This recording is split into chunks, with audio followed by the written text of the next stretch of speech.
Hey, good morning. Long time no video. I have been existing through this series of like small day-to-day minutia type incidents that have been adding up to this major, just sort of life-altering perception shift, as well as like differences in my day-to-day actual life actions, just the way I'm living. These things have been happening a little bit at a time every day for the last, I don't know, since July. So for the last 3 months, I guess it would be. And I know they're happening, and every now and then I'm stopping for a second and sort of allowing my mind to be blown, but I'm trying to just keep my attention focused somewhere else so that they can just keep happening. I don't want to dissect it. I've tried to make a video here a couple times. I will at some point if I can even.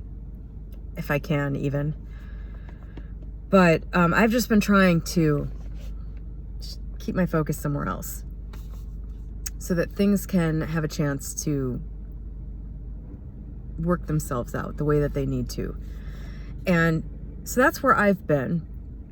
Let's talk about that at some point. I have been gone because my intentions have been fulfilling themselves. And one of the things that has become, it's not the topic of this video, but I'll just mention it briefly. One of the things that has really been illustrated fully and in every way for me is just the understanding that resistance is really the only thing that you need to worry about when it comes to manifesting, changing your life. If you're not even a part of the manifestation community, if you're not into manifesting, you hate those terms as much as I do. The only thing standing in the way of you changing your life in the direction that you want it to go is your own resistance to that, your own fear of that, your own judgment of that, your own beliefs about that, your own ideas about what that means. Obviously. I mean, if you think of your life in terms of everything prior to ever having heard of anything having to do with manifestation, it's the exact same thing. That's how manifestation is just another way of describing the same thing you've been experiencing your entire life. Any time in your life that you wanted something and you thought about having it, there were all kinds of thoughts that came up. I'm not good enough for this. That's too scary. I'm not ready for that. That's not appropriate for me. Something like that. That's just resistance. Those thoughts are resistance. And maybe one of the things that stopped you from busting through all of those, those thoughts of resistance was just an underlying belief that you couldn't get it. You couldn't have it. There were just certain things that, even if you had a true desire for them, simply weren't meant for you. You just couldn't have them. That resistance, that area of resistance is, in my opinion, the one thing of value that you can get from the manifestation community. Manifesting removes the idea that you are supposed to be in any way unfulfilled. And that's it, basically. Everything else that has sprung up around it is just kind of garbage, if you ask me. That is the one difference between normie life and opening your mind to the idea that you can manifest what you want. That's it. That's the only difference. Everything else is still applicable. You might still need to go to a therapist. All the psychology that you've learned in your life, everything you've learned about that still applies. And actually, it probably is more relevant than ever. Because, the whole purpose of things like therapy and getting to know yourself and understand yourself is that it makes it easier to navigate and get rid of resistance towards things you want happening. That's really it. That's really all there is to it. But this channel could probably be renamed Troubleshooting Your Resistance, because almost every video on this channel is about that. It's about me talking about how easily things happen in areas where I didn't have any resistance and why I didn't have any resistance, and the areas where I did and what I've done about that, and, you know, working out these kind of complex mental constructs around the idea of changing things in my own personal life. That's really been this whole channel, and just talking about things that I see other people doing and how I think they could navigate around that to get to the place they want to get. That has been made really obvious to me again. The areas, you know, some of the ways that I had resistance to things changing has become very obvious. And just to be very general about it, having very fixed ideas about something. Like, I think the more of an expert you are in an area, or the more you have a lot of experience with something, the more you can come to feel that it's like it closes off It's like the more you know about something, the more you think it can only happen in certain ways. I think this is why I was so successful with my business, because I was just so green. I didn't know anything. I had no ideas about the way it needed to happen. And I believed that I could, you know, make it happen just mentally. I could manifest it and make it happen without following any of the ways anybody before me had done things. And so it just worked out. It worked out so beautifully.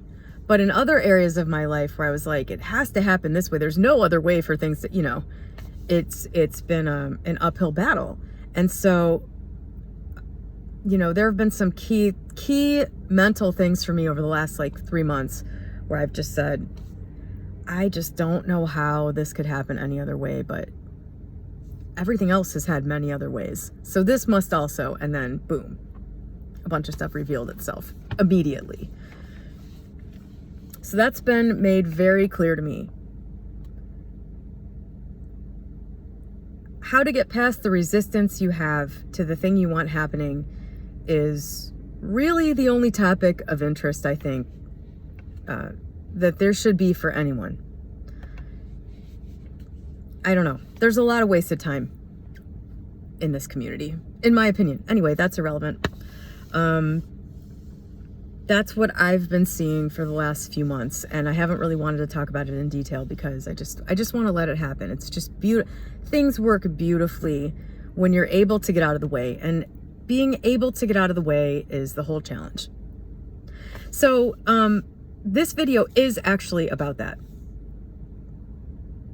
It ties right in.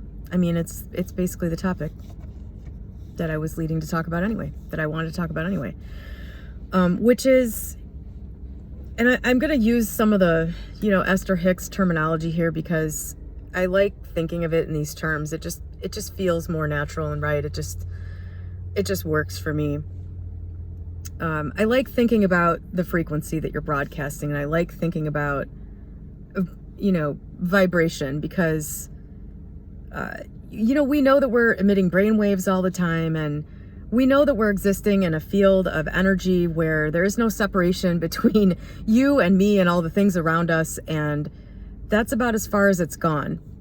But the idea that this is kind of like, you know, a radio broadcast and a receiver. I don't know whether you're the broadcaster or the receiver or both, but the idea that this thing that you're seeing in front of you, this world in front of you, is essentially do I say essentially too much? I've noticed I say that on other videos a lot. I'm going to try to stop it.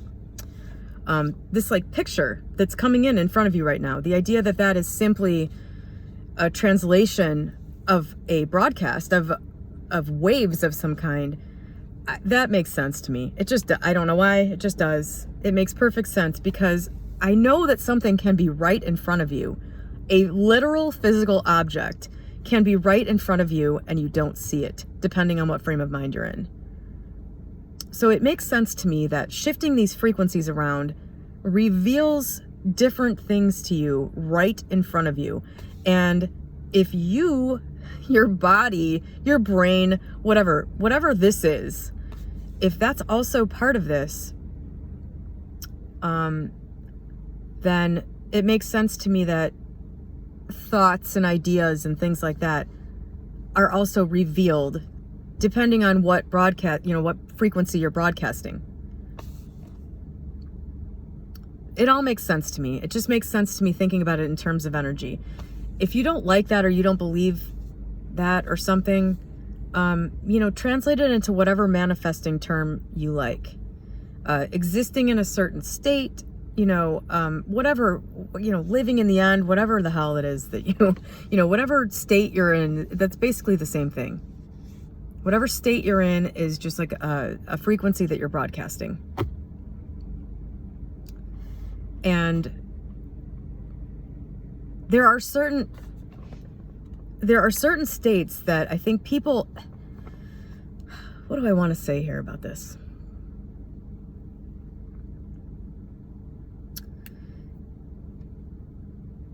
There's something that I think that people have a really, really hard time wrapping their minds around, because there's this sense of fear about doing this. There's this sense of insecurity, or like you're going to be unsafe if you do this. And that is not thinking about the things in your life that are not the way you want them to be. Now, you hear this everywhere. Mental diet. Esther Hicks, this is like her whole channel, her whole shtick, whatever. This is her spiel. That you want to focus on what is wanted and not what isn't wanted. And I've experienced this myself, of course. I really think this is a human thing. There's this tendency to feel like you need to keep your mind on the thing that is wrong. Like if you take your eyes off of it, it'll get worse. Or like by focusing on it, the solution will come about, or something. This is one of those things. There's a nuance here too, because sometimes thinking about problems is helpful. Like about 1% of the time you spend thinking about problems probably is helpful for the average person. There's this feeling of anxiety almost about not focusing on the things in your life that are wrong. And the sucky thing is that that's pretty much exactly what you have to do if you want them to start to change most of the time. I find for myself that I've had a few problem areas in my life. And whenever there's anything wrong in either of those areas, like with money, I don't know why. I'm able to find a mental comfort level with almost anything regarding money really, really fast. Example, 2 days ago, I encountered a minor tax situation, which I made a clerical error on a tax return, and I got a bill for a large amount of money. And it was very distressing for about half a day. I woke up the next day and just didn't give a shit anymore. I was like, I can afford to pay this. Like, I shouldn't have to pay this. It's not something I actually owe. It's a clerical error. But if I can't get it corrected, if I'm gonna have to pay for this anyway, like no matter, it's kind of an injustice, but I don't want to think about this. Who cares? I'll just pay it. It's a lot of money. I'll just pay it and move on, because I'm really good at making money. I'm really good at generating income. And in a month, this will be just like a memory. It won't even matter. I won't even be thinking about this amount of money anymore, even though it is enough to buy a car. That's where I landed with it. And it's just gone. Like, I'm not thinking about it anymore. It's just a whatever. It really sucked for half a day. And I've let it go. And that's not just because I can afford to pay it, because I promise, like, you could stay hung up on something like that forever if you wanted to, especially since it's not money that I actually owe. I already paid all of my taxes for that year legitimately. In that area of my life, it's easy to let it go. And it was easy to let things go even when I didn't have a huge income. I was bankrupt in 2006 and essentially bankrupt again in 2009. So it's only been, I don't know, I guess that's been 14 years now, but that doesn't seem very long ago to me, honestly.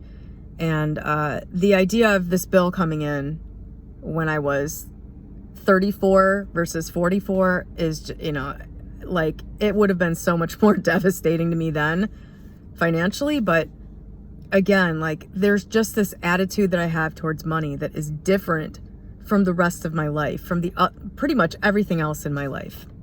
And so in other areas of my life, if there's an issue, it becomes very difficult not to return to it, not to have my consciousness return to this thing. Throughout my 16 hours, 17 hours of being awake every day, there's all this time, there's all this dead air, and it just goes there and stays there. It's been very difficult not to do that. And I think step one to getting control over that is truly understanding, accepting, and believing and feeling okay with the fact that there is no value to that. It's counterproductive. If you can get to the point where you accept that, then at the very least, every time you catch yourself doing that, you can stop it. The only reason you wouldn't stop it is if you thought there was value to it. And when you have something that you've habitually thought about over and over again, all day, every day, one of these things that's like a major life theme, central theme that comes up all the time and all of that, you might have to stop yourself and remind yourself that it's counterproductive to think about this, I don't know, hundreds of times a day at first. But it's a task that needs to be done.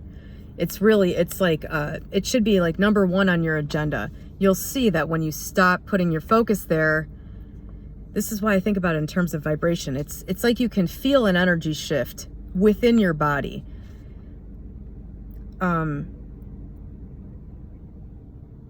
lot of getting good at intentionally manipulating your life, I think, is getting very good at recognizing how things make you feel, feel in your body, how things make you feel. It's more like getting in tune with a gut type of sensation than your emotions. Although it's really hard to separate out those two things because a lot of the time they're very intimately connected to each other. But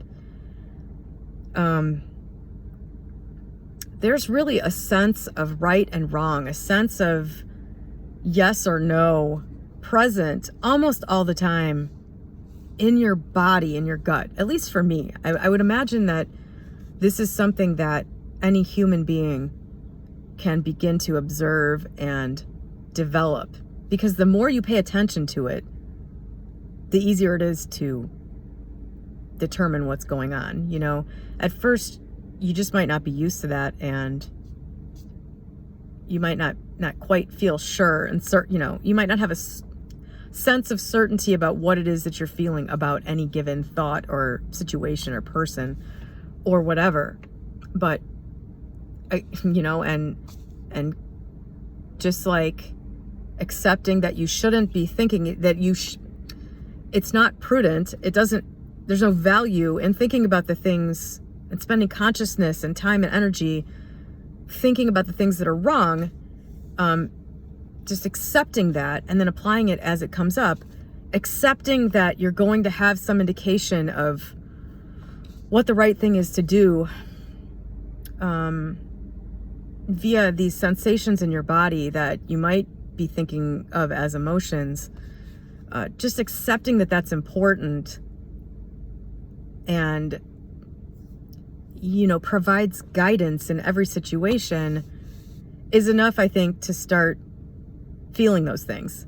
It's enough for those things to start to kind of strengthen, and once you start to get really familiar with what the right feeling is about something, the right words elude me here, I guess, but once the more familiar you get with that feeling, the more obvious it is, and the stronger it is, and the faster you get that signal, and the more you trust yourself as you see that it's leading you to the right place and to the right decisions and everything.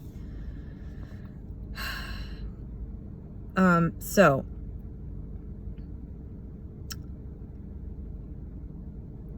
here's the problem that most people have.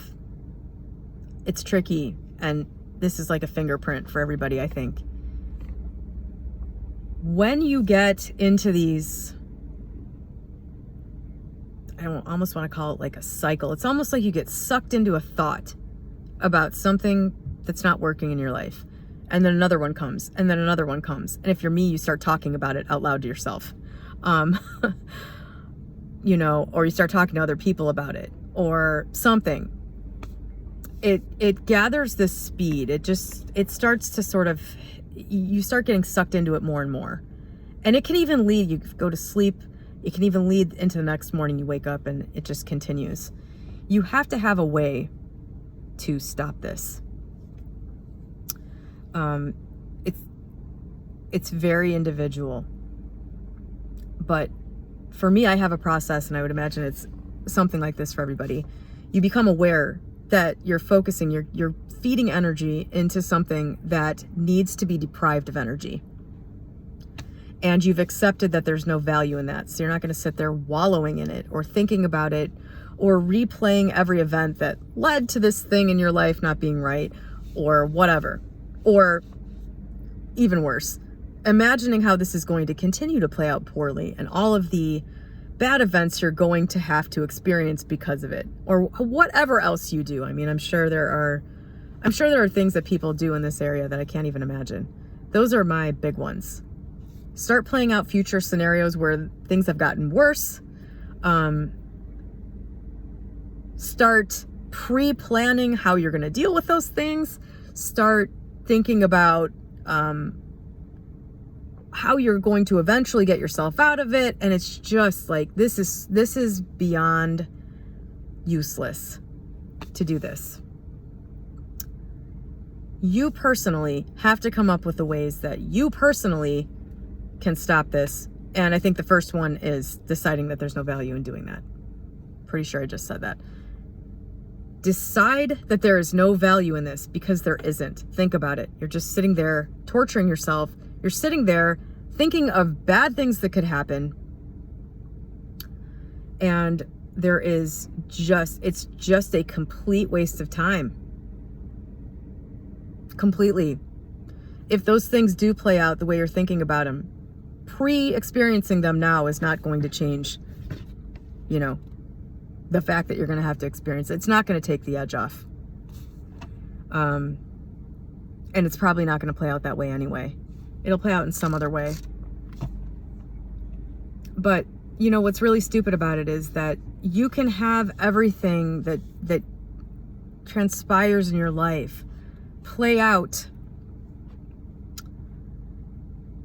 in a way where you can feel okay about it. So let's say you're in a job that you really hate, and you're imagining you hate this job. I don't know. There are factors going into it that make it uncomfortable. I don't know. Maybe like your boss really relies on you. So you're like, God, I hate this job, but I love my boss, but I just, who's gonna come in to fill this position for me? Like, I'm the only one that can do this. I'm gonna have to train somebody. I'm never gonna find somebody. I'm gonna be stuck in this job until the day comes when I just have to say, hey, boss that I love, I'm really sorry. I know this is gonna completely screw you over, and you're gonna have to scramble for 6 months, and you haven't set this business up very good for yourself, because now you're gonna be in a bad position. You've been relying on me too much. You should have had a backup, and I'm just gonna leave you in the lurch now. I have to, for self-preservation. You know what I mean? So just imagine you're playing this scene out, whatever the hell is going on in your life. Something like that. You're just imagining all of these things, all these factors. I'm irreplaceable. I'm going to have to screw somebody over, or I'm going to have to stay. And I'm not ready to do that. So I'm going to have to endure this for another year. It's like, we all do this, and it doesn't have to play out that way at all. It's so amazing how when you stop this, things start to work out. All of a sudden your boss comes to you and says, we're going to completely stop doing things the way we've been doing them in your area. Or your boss says, you know what, I decided to sell the business. Or magically some person that can do the exact job that you're just like, what? Shows up. Like this totally improbable event happens. And you don't have to go through any of that stuff. All you really have to do is just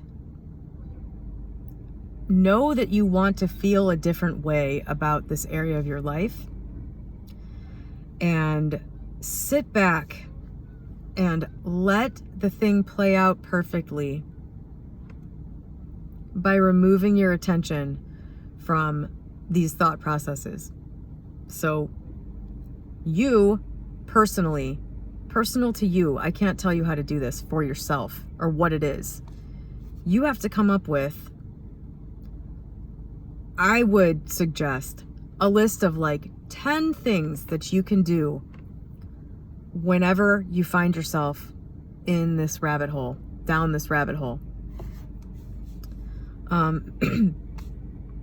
For me, turning on the song In Your Wildest Dreams by Moody Blues is an instant vibe changer. It's an instant, and the reason for this is just an example, obviously.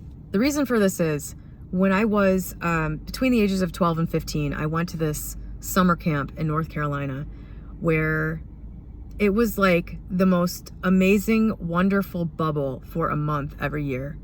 I absolutely love and adore all of my friends that I made there, and I made so many friends during those summers.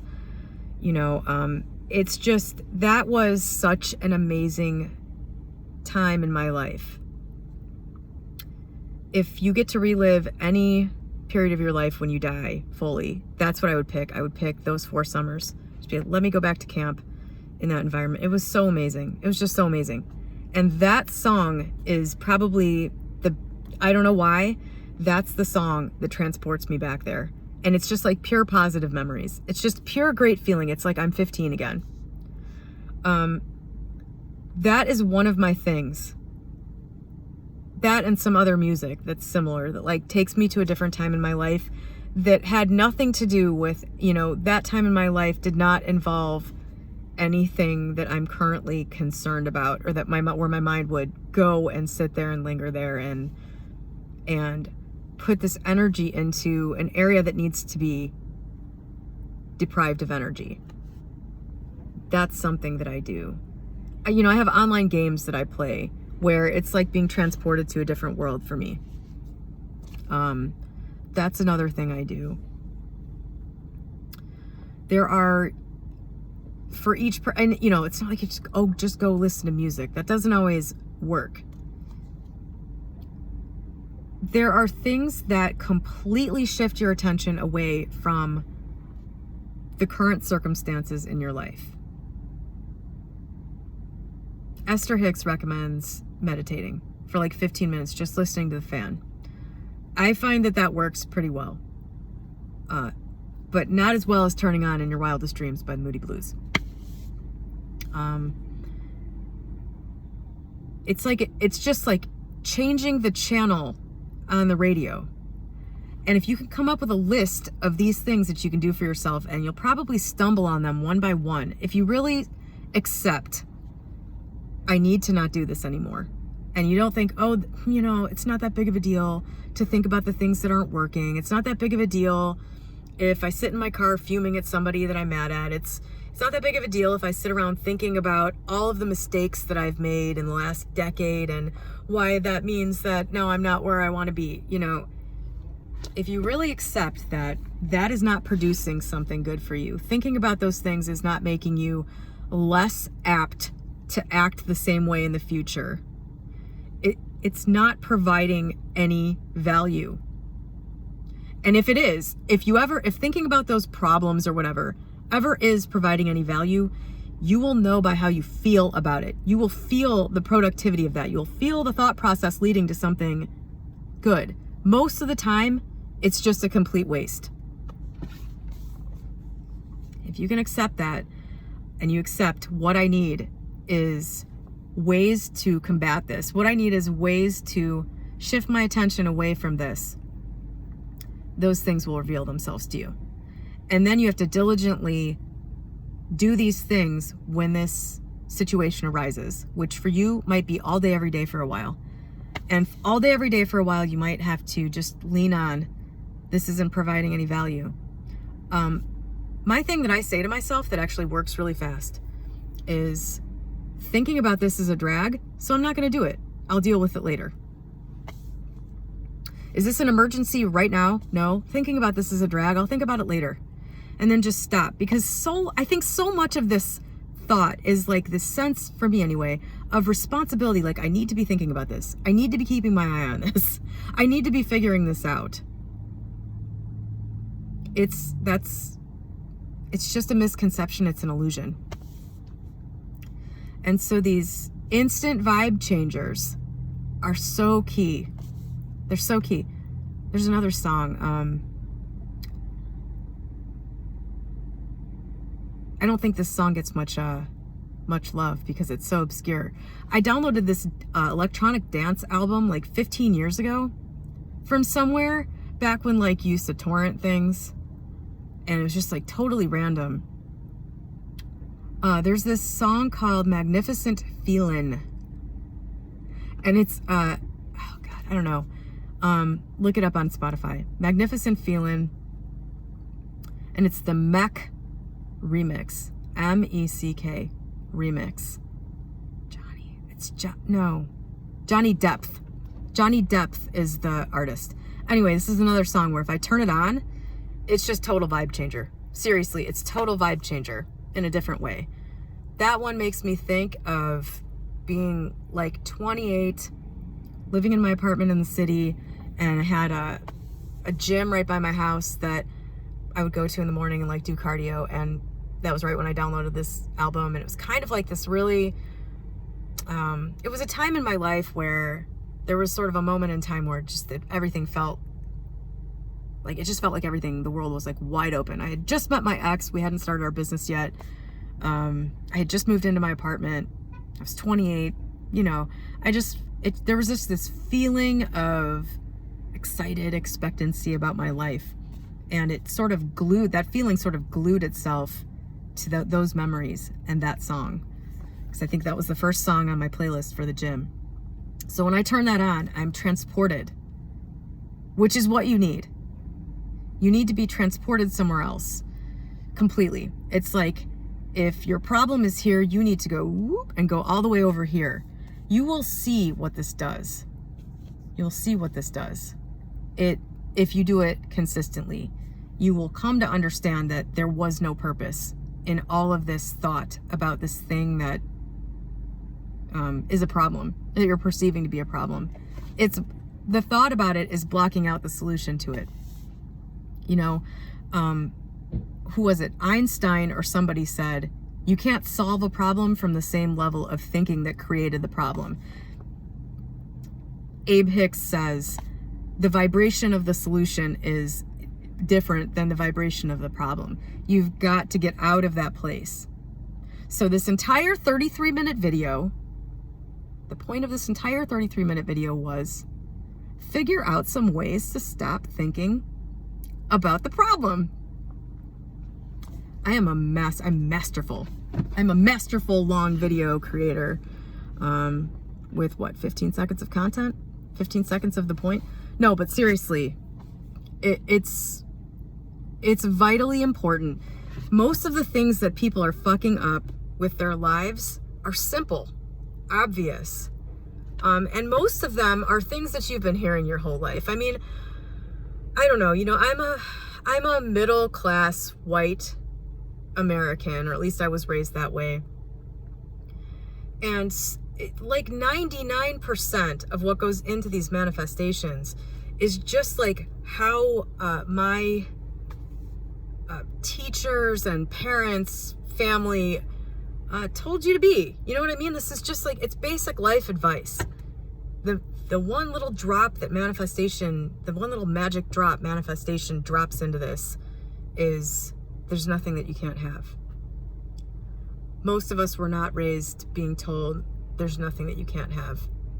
If you're lucky, you got told you can do anything you set your mind to. You can be whatever you want to be, but there's a general, I think, just across the board, you know, sort of preparation for disappointment that we all receive. And that's the one mental shift, I think. The one big one is that there's nothing that you are destined to be unfulfilled about. Anything that you want to be fulfilled about, you can be fulfilled about. And something greater is heavily assisting you whenever you can just allow it to assist you. So anyway, I'm going to stop that there. Hopefully I talked about everything I said I wanted to talk about here in 35 minutes. But yeah, I just figured I would make this and post this. I don't know. I've noticed also, this is another thing that's become really clear to me this year, and I'm so grateful that I finally noticed this or accepted it or something. I have these cycles that play out in my life, especially with work. I said earlier this year that I basically retired in July. Well, I am back to work full time because it seems that every year in November, that's about when this channel has sort of dropped off every year. Every year. The first year I was making this channel, November 5th, my dad got sick right after that. So that was what sort of started it. But every year there's a hiatus in this channel starting in November because I get really into my business. I get really motivated and I want to be there. And then I work and work and work and work and do everything, and it's exhilarating, and I have all these ideas and I bring them into life, and it's almost like, you know, this is manifesting where I'm directly able to control things and actually make things happen. It's really fun. But then after 4 or 5 months of that, I'm just done with it. I get bored with it. It's like a game I get tired of playing, and then I just want it to, you know, the days get longer, it starts getting warmer, and I just don't want to be there anymore. And this happens every year, and I fight it. I fight it both ways every year. I fight it when I start dropping off and my interest starts waning. I'm like, no, just stay focused, just stay focused. And I can't do it. And then starting in about October, I start getting this urge to do stuff. Happens every year, it's reliable, and I'm always worried it won't, you know. There are just these natural cycles that for me play out in my life. And I've noticed that, and I'm going to go with it. You know, it's this resistance to things that's the problem. Resistance. It is so scary just getting out of the way of things. But there's nothing to be afraid of. And that's it. I don't know if I'm going to be making a ton of videos here, was my point. Because generally my focus shifts away from this channel during that time when I'm really into work. So if I'm not here for the next few months, I would imagine that there will be a season 5 of the Neville Goddess YouTube channel. Wow, 2020 was when I started this. I would imagine there will be a season 5 springing up sometime around March. So I will probably make a few videos between now and then. But right now I'm just really into life and letting these things unfold. And I'm very, very pleased with how I've been able to get the hell out of my own way in the biggest areas that were problems. It's really cool. And I don't know what I'm going to do in the future, but I would imagine that it's going to be something cool. I'll document it all here and put it up for my tiny but wonderful YouTube channel to watch. So anyway, have a great day.